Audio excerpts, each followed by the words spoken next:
Manava iti iti na maua koe e takuta mahi e.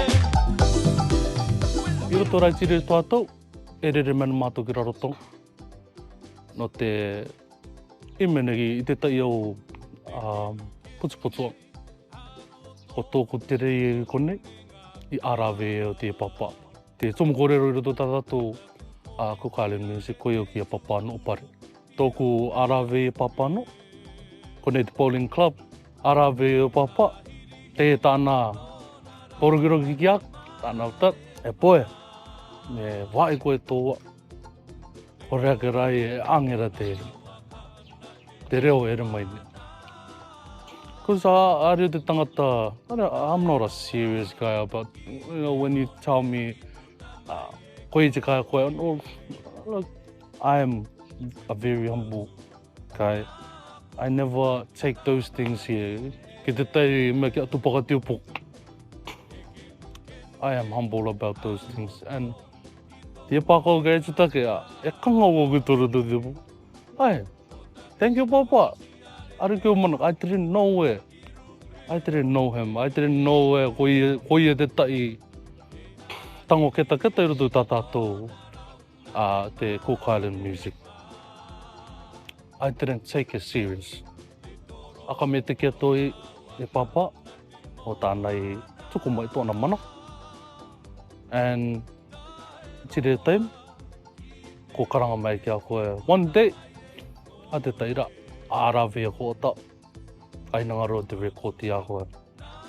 And thank you to Papa. I didn't think of it. I didn't really take it serious.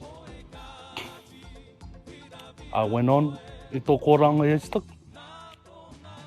Arawe mai o tōku tokoro. Neke ato ki te inua Aotearoa. Tire Rarotonga e inua nei tētai. Pachi mai rātou ki tomaka, tomato.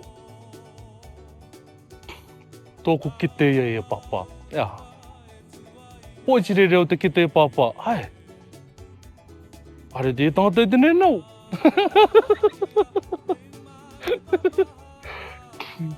Manga mea mai au te taitua, cause are ui ia pai ana i ai tāna otare mei kia.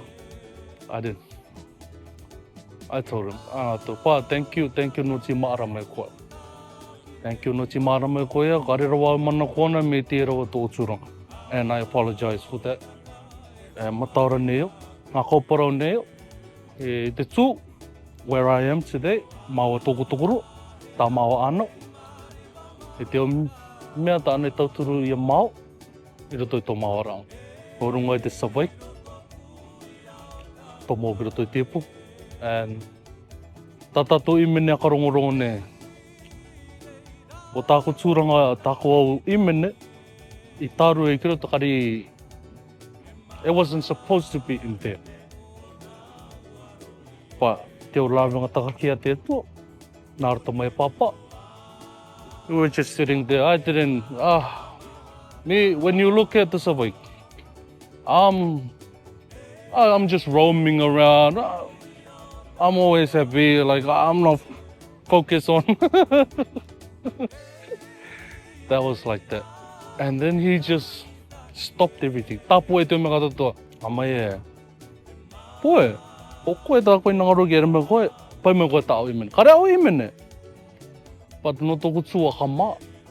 Ka ngā tō, I didn't want to overstep anyone. Amai tōku tōku rua ki a koe. Come on, you have to stand up. And then, tuko tōku papa. Ai, e toru aku imene I kawe mai e. I'm just grateful to everyone that I've came across I roto I tō porang. Thank you, kia papano, Heimana Music, Brother Jerome, e tō o staff, Sister Kimi, and staff, brother. Thank you no te tuatau kia arima ki o tātara no runga I tōku tūranga I roto I tā tātou music.